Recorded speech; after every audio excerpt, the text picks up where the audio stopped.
Hello and welcome to the Pybites podcast, where we talk about Python, career, and mindset. We're your hosts. I'm Julian Sequeira. And I am Bob Belderbos.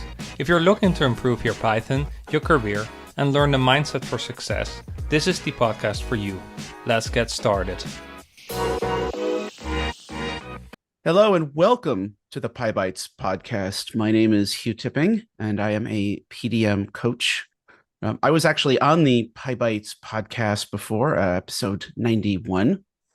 Today, I'll actually be interviewing one of the Pybites founders, Bob Belderbos, about his productivity. How you doing, Bob? Hey, thanks, Hugh. Thanks for having me. It's nice to be on the other side.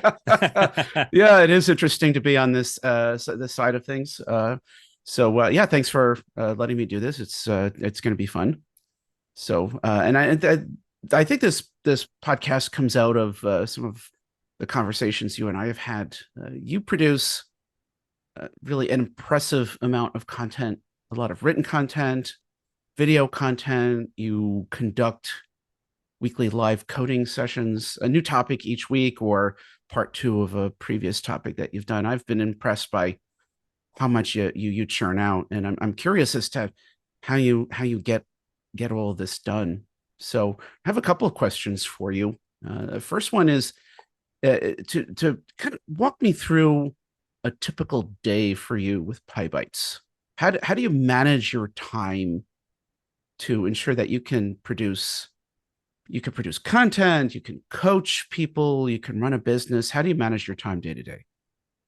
Well, first of all, thanks for bringing this up. I remember we were chatting about this and then having the conversation. So thanks for getting on and dig a bit deeper into this, because there's definitely some productivity hacks and things I've learned.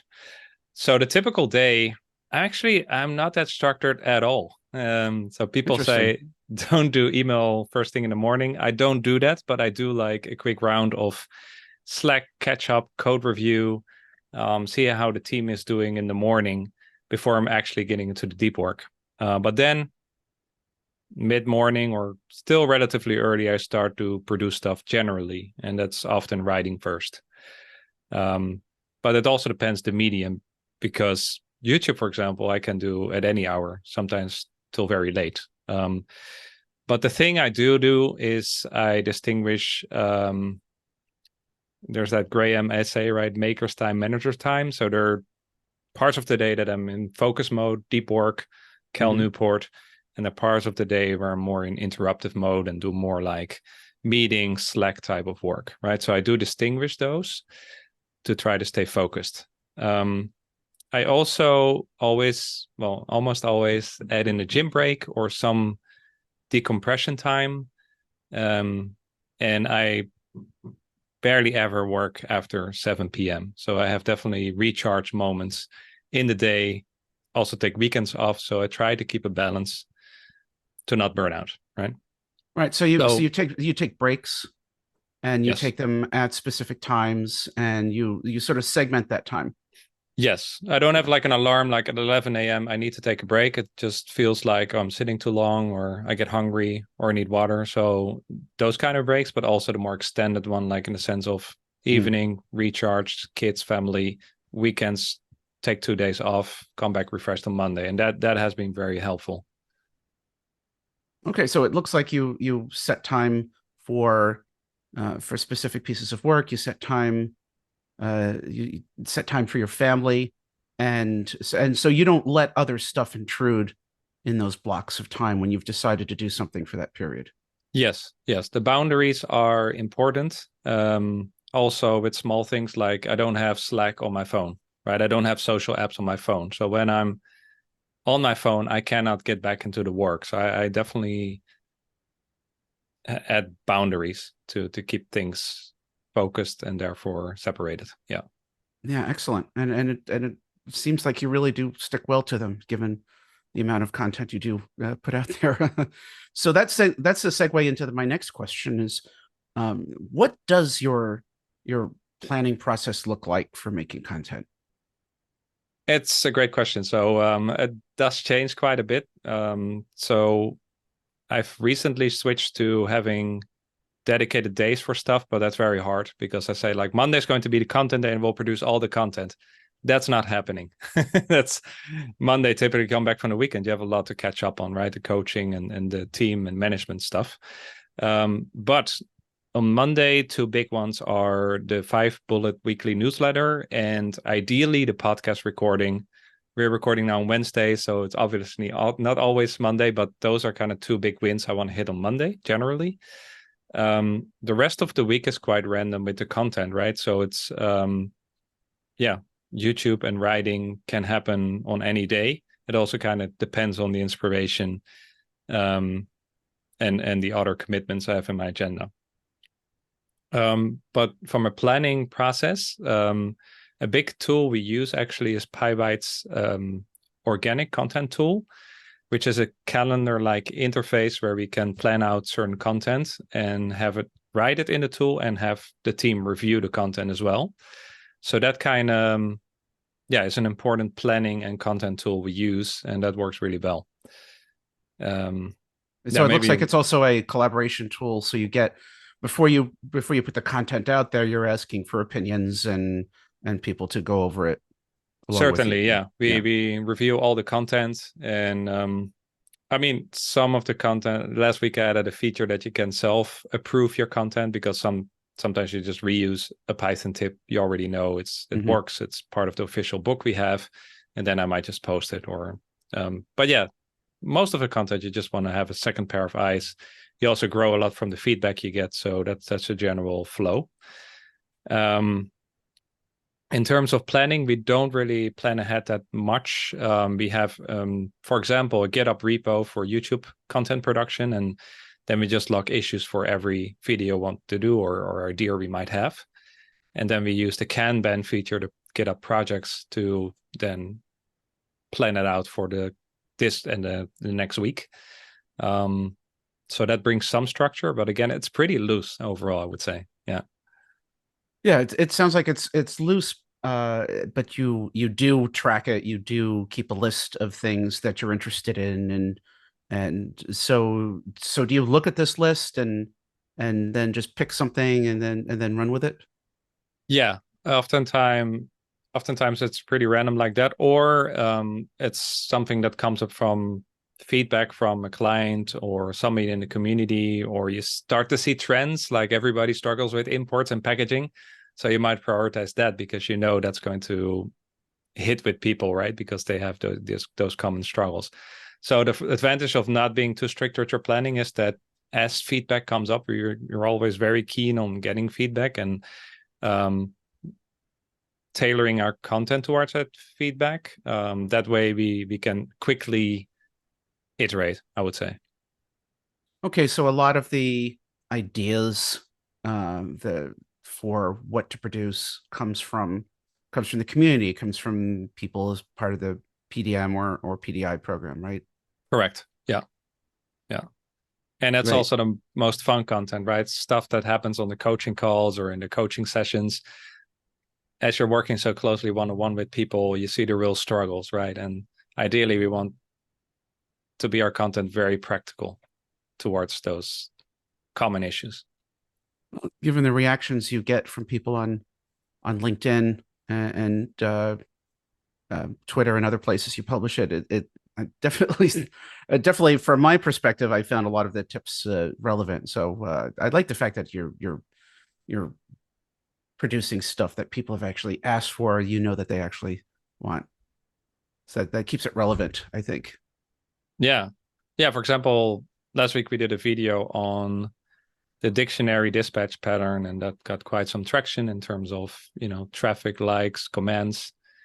And that was also because it was refactoring. So we picked up on that, and now we're starting a whole series of refactoring videos. So we definitely try to be kind of strategic about it as well. Yeah. So now talk to me a little bit about the tools that you use or any kind of software you rely on for managing this list of ideas or tasks, and what tools you use to actually create the content. Yeah. So I mentioned GitHub issues. That works pretty well. We also use Google Sheets for just like brainstorming and keeping track of ideas for podcasts, for example. Of course, we have our own Slack as well.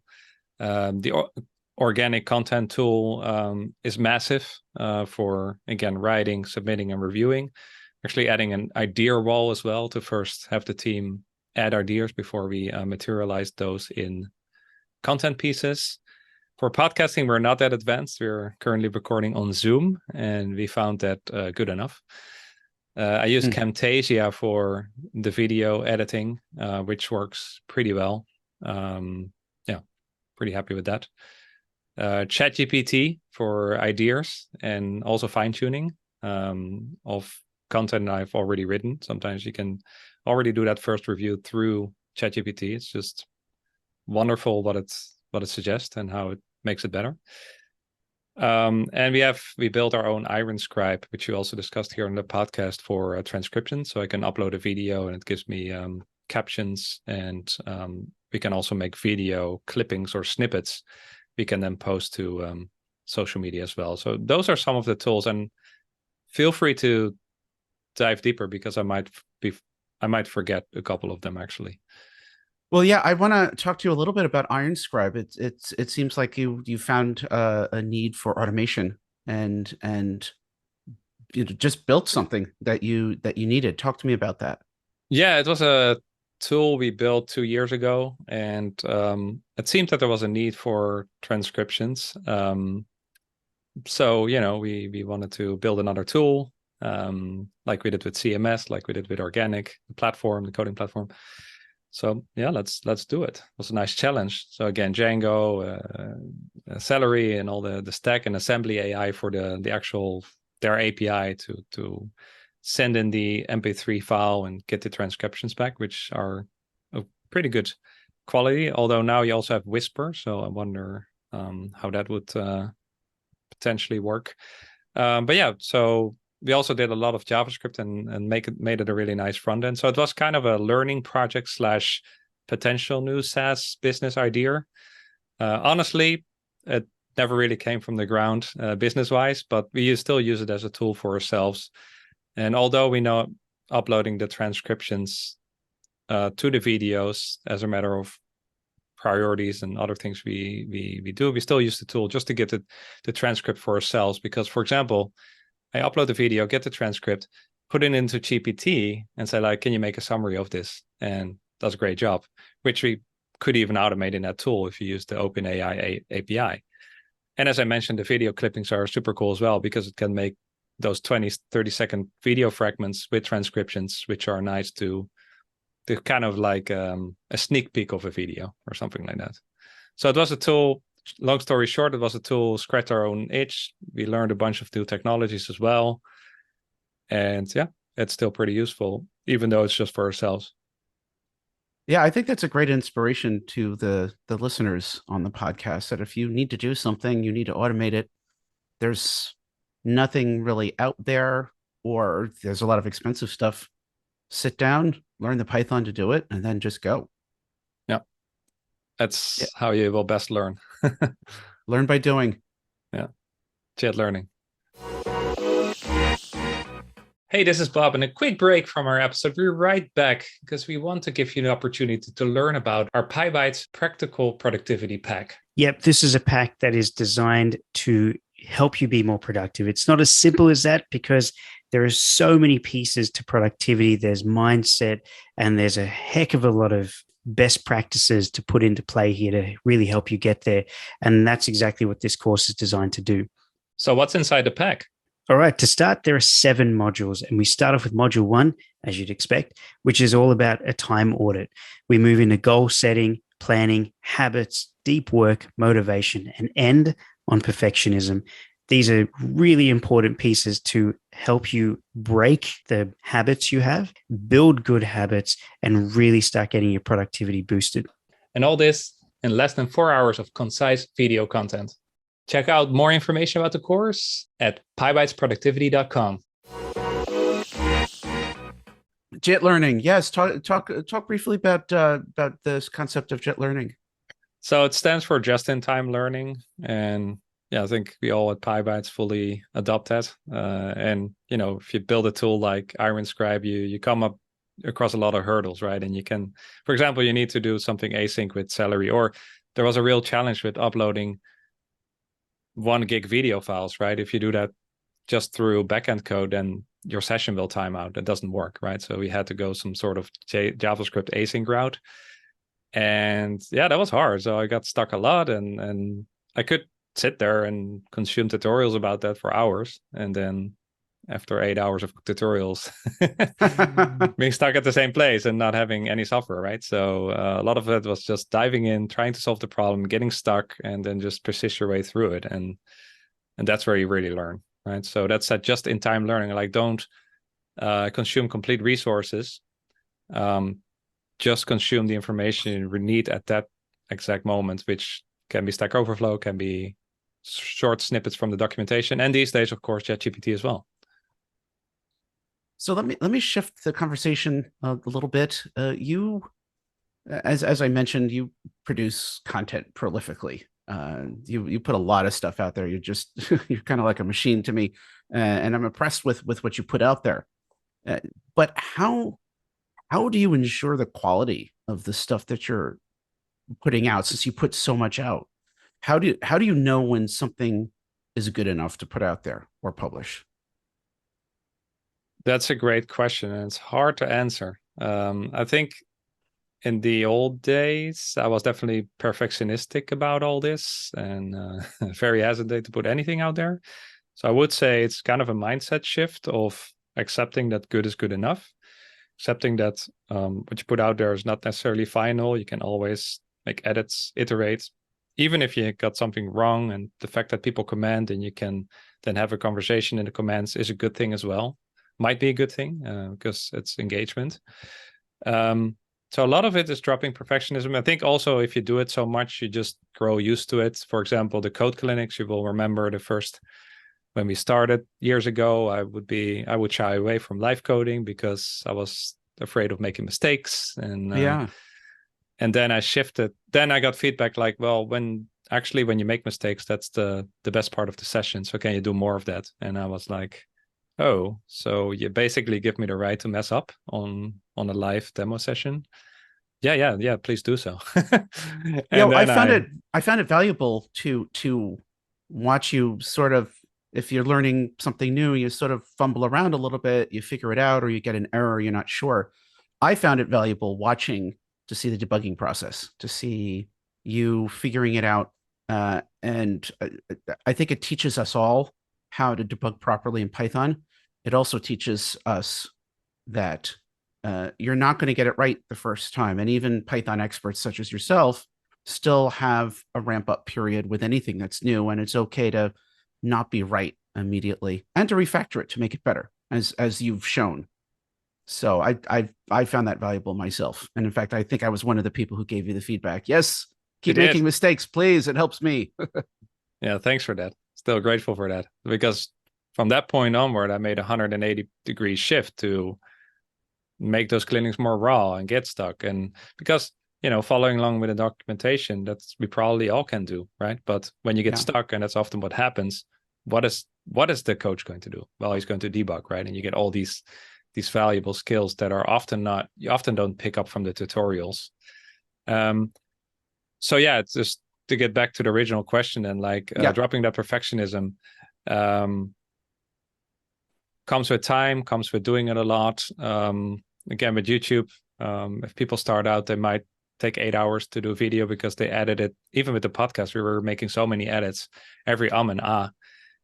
And you get to a point like it's not manageable. I cannot scale this. And actually the ums and ahs make it more human, right? We are more. So you find that balance. And now I make YouTube videos pretty quickly. I don't think I take more than an hour for production of a 10-15 minute video and editing, and maybe the rest, maybe a bit more with the description and all that. But that's a factor of 4 that you have become more productive by dropping that perfectionism and just good is good enough, right? And also in terms of quality, I already mentioned it, the organic tool we have is a great help, right? Having that second pair of eyes, proofreading it, getting feedback, you're just more certain of yourself that you then post it if somebody else has proofread it. Well, I've seen your videos evolve over time, and I think that as you practice it, you get more confident with it. The ums and the ahs just seem to go away. If you don't worry about it too much, they just seem to go away because you get a lot more confident in yourself. You don't think about being perfect. So that's what I've noticed watching it. Yeah. That's a good point. I think a lot of the ums and ahs is also at the start when you're not really certain. And yeah, again, if you do it a lot, then your confidence will grow. And with that, the fluency as well. Yeah. So let me talk about, again, more of the human side of this. I started off asking you about your time management, and we talked a lot about setting boundaries and taking breaks. But with all of this content creation that you do, there's a lot of creative effort. It's a lot of your time. It can tire you out. Most people can get tired of having to just be creative all day long or produce all day long, especially since you're also teaching and running the business. What are the things that you do to keep those creative juices flowing? How do you avoid burning out in this? Yeah, I got a long list here. I mentioned a couple of things already, so we'll try to stick to 5 things. But I think the most important thing is to take breaks, switch off, have on and off time. Content is so much fun, and it's so gratifying that you can do this 70 hours a week. And the early Pybites years were definitely like 60, 70-hour weeks because we were also building the platform, and there was just a lot of work, right, to get that foundation. But that can definitely burn you out, right? So we're probably not wired to work 70 hours a week. It's not maintainable. It's also where then your creativity goes down, right? It's like a muscle, right? It grows when you rest. You train hard, but also rest hard, eat properly and stuff. So that switch off time is important. It's also like mind for numbers, right? The diffused mind, right? If you're constantly on, then stuff doesn't come spontaneously, right? So when you switch off, you go for a walk, you decompress, then the ideas can actually have a chance to settle somewhere, right? And the setting boundaries is also related with this, right? So no social apps on phone. I already mentioned that. And learn to say no, right? We often say yes to too many things, and that could then really. I can be on Slack and email and stuff all day, right? But then the content doesn't get done. So you need to be very deliberate saying no to that, even temporarily, to create your space. Saying no can be hard when you see something you're excited about, you want to do it, but you have 20 other things to do. You kind of need to limit it. You need to. I find it hard to say no sometimes, especially something that's interesting or I want to learn or shiny new object as well, right? Shiny new objects. Those are the things, and I found often that it's sometimes it's good to just either defer something if you don't feel like saying no, or just sit on it for a while to see if it might make it easier to say no later if you see, oh, I've got shiny new object syndrome. Yeah, exactly. Well, the multitasking is also a big thing, but I already mentioned that. So really, if you're not good at carving out deep work, then read Cal Newport's book. That's a big help. That's a great book. Yeah. Because you will, for this content creation business, you really need solid blocks of time. Now, regarding ideas and stuff, always be reading, learning, and stay curious, right? You need ideas. Well, we're lucky, right? We're coaching and we're working with people. So we see a lot of things, right, in the Python developer space, which give a lot of ideas. But sometimes I'm reading something. This morning, for example, I was reading the Mindset book from Carol Dweck, and was a nice quote. And then the Kindle app, I would just send a quote picture to myself on WhatsApp, right? So my own WhatsApp is kind of a log of ideas, and you can use anything, right? A lot of people use Obsidian or Google Notes or Google Doc, right? But have a place where you capture that stuff, because otherwise it just goes away, right? Also, you never know where inspiration can strike, right? So you need to also capture those ideas, which I'm not good at. I'm a notorious bad note taker. But at the least I send stuff to myself on WhatsApp, right? Well, that seems to keep the note taking easy, so you don't have to go through a whole process. You just boom, send it. Yeah. Or the same with the YouTube GitHub repo, right? I have an alias on my command line, so if I type YTI, it opens the issues page of that repo in a new tab, and I just log a quick issue. It takes me 5 seconds, right? So those are quick hacks to keep that focus. And okay, there's a shiny new potential thing, log it, done, right? Out of my head. So keep your head clear. It's the basic takeaway. And it sounds like automation plays a big part in this as well. Yeah. There's the command line, and aliases are great. Talk with other people, right? You can only absorb so much. You have your own ideas, your own biases. Talk with other people. We have an amazing team. We have an amazing community, communities, plural. We have PDM. We have the general community. A lot of people are sharing a lot of interesting things, right? So network, hang out, get on a call, get other people's views, and a lot of ideas come from there as well. So always seek that feedback, right? Always, we do the yearly surveys, Pybites. We do a yearly form that we send to the whole friends list, like, what should we do this year? What should we improve? What should we work on? We get a ton of inputs, right? So that also steers the direction we take with the content. And maybe lastly, well, 2 more. Always keep coding as a Python developer. It's kind of obvious. Obvious, yeah. Keep that code flowing.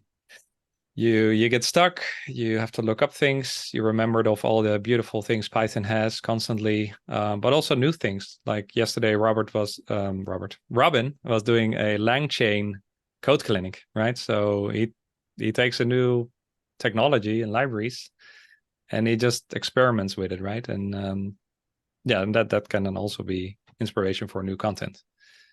Yeah, that was an amazing code clinic. He's learned that tool really well, and and he's gotten some great ideas from people as they ask questions about it on the clinic. Yeah, the engagement was amazing. Yeah. So he made a chatbot, so you could feed it a YouTube video URL to take the transcript, and then it used AI to ask smart questions about the content. So super cool. And the code fitted on one page, right? Like it's it's amazing. Yeah, well, Robin's pretty amazing himself, so yeah. He just grabs those libraries and learns them. Yeah. But he was struggling through it as well, right? So it goes to show, like, jet learning again. And lastly, set realistic goals, right? So sometimes I go in a week and I pretend to make 20 content pieces, which of course never happens. So, do something realistic. So we do 1 podcast every week, 1 email every week. And there was a time I wanted to do 5 YouTube videos, but that's not realistic. So do 2 or 3 max, right? And even if you have an ambitious goal, but you don't meet it, don't be too hard on yourself. Like there will be a next, like we always say, like deadlines are arbitrary. I mean, depends kind of if you have a boss leaning over your shoulder, that might be different, but often it's just self-imposed stuff. So if a YouTube video doesn't get done today or tomorrow, if it goes out next week, that's fine too. So don't be too hard on yourself. But having practiced this as much as you have, you do get in the rhythm of producing things on a regular basis with some flexibility. Yeah.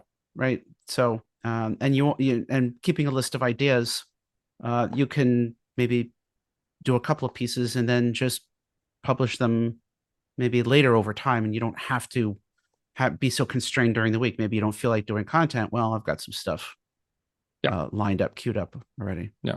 Plus there's stuff we can reuse as well. Yeah. So it's pretty flexible. All right. Well, Bob, this has been great. I've been curious to hear more about how you get all this wonderful stuff out, and I appreciate you sharing all of this. Anything else you want to add?